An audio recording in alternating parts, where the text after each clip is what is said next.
Hi good morning everyone. ಗೆಳತೀಸ್ ಕಿಚನ್ಗೆ ಸ್ವಾಗತ. ನಾನು ನಿಮ್ಮ ನಂದಿನಿ ಮಾತಾಡ್ತಾ ಇದ್ದೀನಿ. ಎಲ್ಲರೂ ಆರಾಮಾಗಿದ್ದೀರಾ ಅಂತ ಭಾವಿಸ್ತೀನಿ. ಸೊ ನಾವು ಕೂಡ ಚೆನ್ನಾಗಿದ್ದೀನಿ, ನೀವು ಕೂಡ ಚೆನ್ನಾಗಿರ್ತೀರ ಅಂತ ಅಂದ್ಕೊಂಡಿದ್ದೀನಿ. ಸೊ ನಾನು ಸ್ವಲ್ಪ ದಿನಗಳ ಕಾಲ ಒಂದಷ್ಟು ವೀಡಿಯೋಗಳನ್ನ ನಾನು ಅಪ್ಲೋಡ್ ಮಾಡೋಕ್ಕಾಗಿಲ್ಲ ಕಾರಣಾಂತರದಿಂದ. ಸೊ ಹಾಗಾಗಿ ಮತ್ತೆ ಈಗ ನನ್ನ ಏನು ಯೂಟ್ಯೂಬ್ ಜರ್ನಿನ ಮತ್ತೆ ಸ್ಟಾರ್ಟ್ ಮಾಡ್ತಾ ಇದ್ದೀನಿ. ಅಂದರೆ ಒಂದು 22 ಡೇಸ್ ಗ್ಯಾಪ್ ಕೊಟ್ಟಿದೆ because of some health issues ಇರೋದ್ರಿಂದ. ಸೊ ನಾನೇನು ಮಾಡೋಕ್ಕಾಗಿರಲಿಲ್ಲ.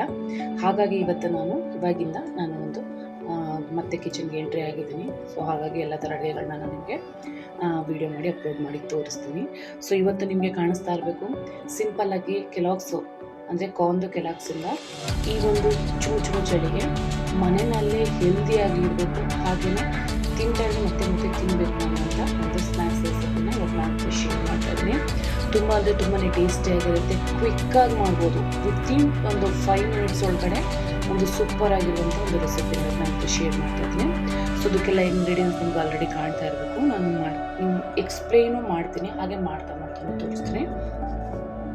ಮೊದಲಿಗೆ ನೋಡಿ, ನಾನಿಲ್ಲಿ 1 ಬೌಲ್ ಆಗುವಷ್ಟು ಕಾರ್ನ್ಫ್ಲೆಕ್ಸ್ನ ತೊಗೊಂಡಿದ್ದೀನಿ. ಒಳ್ಳೆ ಕ್ವಾಲಿಟಿ ಇರುವಂಥದ್ದನ್ನು ತೊಗೊಳ್ಳಿ, ತುಂಬ ಚೆನ್ನಾಗಿರುತ್ತೆ. ಅಂದರೆ ತುಂಬ ದಿನ ಇಟ್ಕೊಂಡು ತುಂಬ ಚೆನ್ನಾಗಿ ತಿನ್ಬೋದು ಆ ಥರದ್ದು.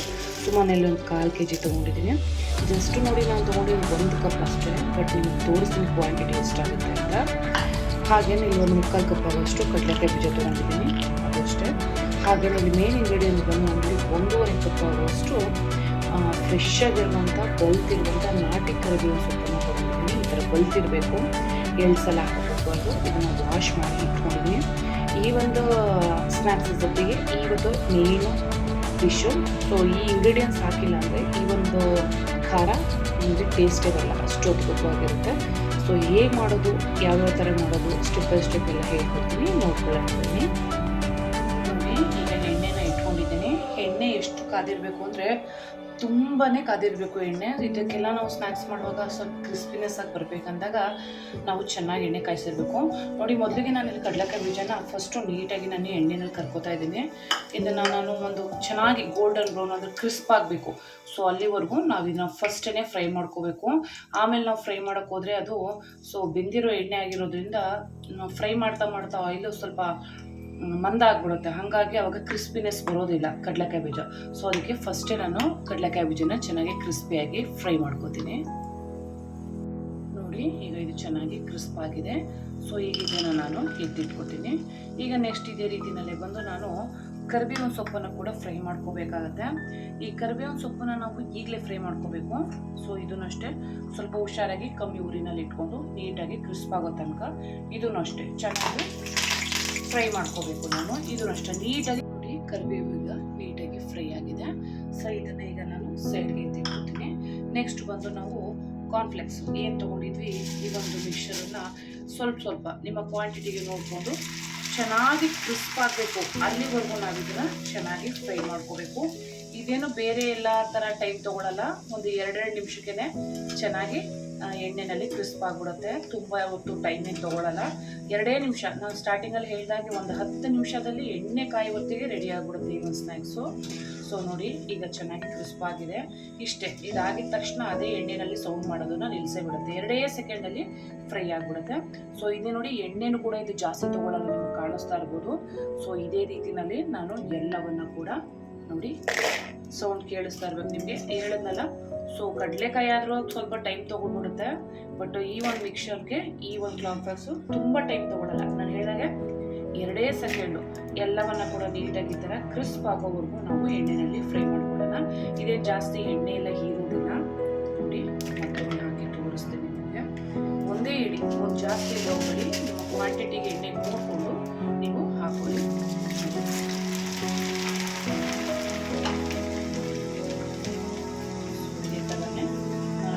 ಎಲ್ಲವನ್ನು ಕೂಡ ನೀಟಾಗಿ ಫ್ರೈ ಮಾಡಿ ನಂತರ ನೆಕ್ಸ್ಟ್ ಸ್ಟೆಪ್ ಏನೇನಿರೋದು ಅಂತ ತೋರಿಸ್ತೀನಿ.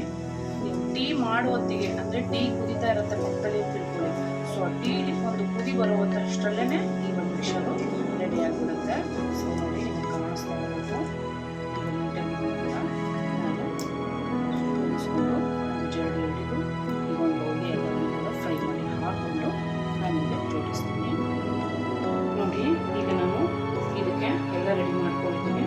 ಈಗ ಇಲ್ಲಿ 1 ಟೀ ಸ್ಪೂನ್ ಉಪ್ಪು ಪುಡಿಗೆ ನಾನಿಲ್ಲಿ ಒಂದು 1.5 ಟೀ ಸ್ಪೂನಷ್ಟು ಅಚ್ಕಾರದ ಪುಡಿ, ರೆಡ್ ಚಿಲ್ಲಿ ಪೌಡ್ರ್ ಏನು ಯೂಸ್ ಮಾಡ್ತೀವಿ ಅದನ್ನು ಹಾಕ್ಕೊಂಡು ಒಂದ್ಸಲ ಚೆನ್ನಾಗಿ ಇದನ್ನು ಫಸ್ಟು ಮಿಕ್ಸ್ ಮಾಡ್ಕೋಬೇಕು. ಕೈಯಲ್ಲಾದರೆ ಸರಿ, ಸ್ಪೂನಲ್ಲಾದರೂ ಸರಿ ಮಾಡ್ಕೊಳ್ಳಿ. ನೋಡಿ ಈ ಥರ ಮಾಡ್ಕೊಳ್ಳಿ. ಉಪ್ಪು ಕಮ್ಮಿ ಇರಲಿ, ಖಾರದ ಪುಡಿ ಜಾಸ್ತಿ ಇರಲಿ. ಸೊ ಈಗ ಇದು ರೆಡಿಯಾಗಿದೆ, ಸೈಡ್ಗೆ ಇಟ್ಕೋತೀನಿ. ನೆಕ್ಸ್ಟ್ ಬಂದ್ಬಿಟ್ಟು ನಾವಿಲ್ಲಿ ನಿಮ್ಗೆ ಆಲ್ರೆಡಿ ತೋರಿಸಿದ್ದೆ ಏನಿದಕ್ಕೆ ಮೇನ್ ಇಂಗ್ರೀಡಿಯೆಂಟ್ಸ್ ಅಂತ, ಕರಿಬೇವಿನ ಸೊಪ್ಪು. ಇದಿಷ್ಟೂ ನೀಟಾಗಿ ಕೈನಲ್ಲೇ ನಾವು ಈ ಥರ ಎಷ್ಟು ಸಾಧ್ಯ ಆಗುತ್ತೋ ಅಷ್ಟು ಹಿಂಗೆ ಪುಡಿ ಮಾಡಿಕೊಂಡ್ರೆ ಅದು ನೀಟಾಗಿ ಪುಡಿ ಆಗುತ್ತೆ. ಸೊ ಫಸ್ಟ್ ಇದನ್ನು ಪುಡಿ ಮಾಡ್ಕೊಳ್ಳೋಣ. ನೋಡಿ ಎಷ್ಟು ಚೆನ್ನಾಗಿ ಪುಡಿ ಆಯಿತು. ಇದನ್ನು ನಾನು ಈಗ ಸೇರಿಸ್ಕೊಳ್ಳೋಣ. ಮೊದಲಿಗೆ ಕಡಲೆಕಾಯಿ ಬೀಜ ಸೇರಿಸ್ಕೊಳ್ಳೋಣ. ಹಾಗೆಯೇ ಜೊತೆಗೆ ಈ ಉಪ್ಪು ಮತ್ತು ಅಚ್ಕಾರದ ಪುಡಿ ಏನಿತ್ತು ಇದನ್ನು ಅಷ್ಟೇ ನೋಡ್ಕೊಳ್ಳಿ, ನಿಮ್ಮ ಕ್ವಾಂಟಿಟಿಗೆ ಎಷ್ಟು ಬೇಕು. ಫಸ್ಟು ಕಡಲೆಕಾಯಿ ಮತ್ತು ಬೆಳ್ಳುಳ್ಳಿ ಮೇಲೆ ಹಾಕಬೇಕು. ನನಗೆ 1.5 ಟೀ ಸ್ಪೂನ್ ಸಾಕು ಅನಿಸುತ್ತೆ. ಈಗ ಇದಾಗಿದ ನಂತರ ಇದನ್ನು ನಾವು ಕೈಯಲ್ಲೇ ಹೀಗೆ ಮಾಡ್ಕೋಬೇಕು, ಮುಟ್ಟಕ್ಕೆ ಹೋಗಬಾರ್ದು, ಹೀಗೆ ಮಾಡ್ಕೋಬೇಕು. ನೋಡಿ ಎಷ್ಟು ಸಾಧ್ಯ ಆಗುತ್ತೋ ನಿಮಗೆ ಕ್ರಿಸ್ಪಿನೆಸ್ಸು ಕಾಣಿಸ್ತಾ ಇರಬೇಕು, ಕೇಳಿಸ್ತಾ ಇರಬೇಕು. ಹೀಗೆ ನೋಡಿ ಈ ಥರ ಆದಮೇಲೆ ಮೇಲೆ ಸ್ವಲ್ಪ ಮತ್ತೆ ಉಲ್ಟಾ ಅದನ್ನು ಸ್ವಲ್ಪ ಸೇರಿಸ್ಕೋಬೇಕು. ಸೇರಿಸ್ಕೊಂಡು ನಿಮಗೆ ಎಲ್ಲಿ ಅದು ಅನಿಸುತ್ತೆ ಬೆಳ್ಳಿಗಿರುತ್ತೆ ಅಂತ ಅನಿಸುತ್ತೆ, ಸೊ ಅಲ್ಲಿ ನಾವು ಅದನ್ನು ಮಿಕ್ಸ್ ಮಾಡ್ಕೋಬೇಕು. ನೋಡಿ ಇದು ನೀಟಾಗಿ ಎಲ್ಲ ಕಡೆ ಹೊಂದ್ಕೊಳ್ಳುತ್ತೆ. ನೋಡಿ ಈಗ ನೀಟಾಗಿ ಎಲ್ಲ ಕಡೆಗೂ ನಾನು ಉಪ್ಪು ಖಾರನ ಕರೆಕ್ಟಾಗಿ ಹಾಕಿದ್ದೀನಿ. ಈಗ ಫೈನಲಾಗಿ ನಾನು ಏನು ಹಾಕ್ಕೊಂಡಿದ್ದೆ ಇದನ್ನು ಅಷ್ಟೇ ಸ್ವಲ್ಪನೇ ಹಾಕ್ಕೊಂಡು, ಇದೇ ಮೇನು ಈ ಒಂದು ಮಿಕ್ಸರ್ಗೆ ತುಂಬ ಅಂದರೆ ತುಂಬಾ ಟೇಸ್ಟ್ ಕೊಡುವಂಥದ್ದು. ಸೊ ಎಲ್ಲೆಲ್ಲಿ ಬೆಳ್ಳಗೆ ಕಾಣಿಸುತ್ತೆ ಅಲ್ಲೆಲ್ಲ ಹಾಕ್ಕೊಂಡು ನೀಟಾಗಿ ಮಿಕ್ಸ್ ಮಾಡ್ಕೋಬೇಕು. ಇದನ್ನ ಎಣ್ಣೆ ಐಟಮು ತಿಂದರೆ ಗ್ಯಾಸ್ಟ್ರಿಕ್ ಆಗುತ್ತೆ ಅಂತ ಹೇಳ್ತಿರಲ್ಲ, ಅದೆಲ್ಲ ಏನೂ ಆಗೋದಿಲ್ಲ. ಈ ಕರಿಬೇವು ಸೊಪ್ಪು ಹಾಕೋದ್ರಿಂದ ಒಂದು ಎಕ್ಸ್ಟ್ರಾ ಅರೋಮಾ, ಹಾಗೆ ಟೇಸ್ಟ್ ಕೂಡ ಅಷ್ಟೇ. ತಿಂತಾಯಿದ್ರೆ ನೀವು ಮತ್ತೆ ಮತ್ತೆ ತಿನ್ನಬೇಕು ಅನಿಸುತ್ತೆ, ಅಷ್ಟು ಚೆನ್ನಾಗಿರುತ್ತೆ.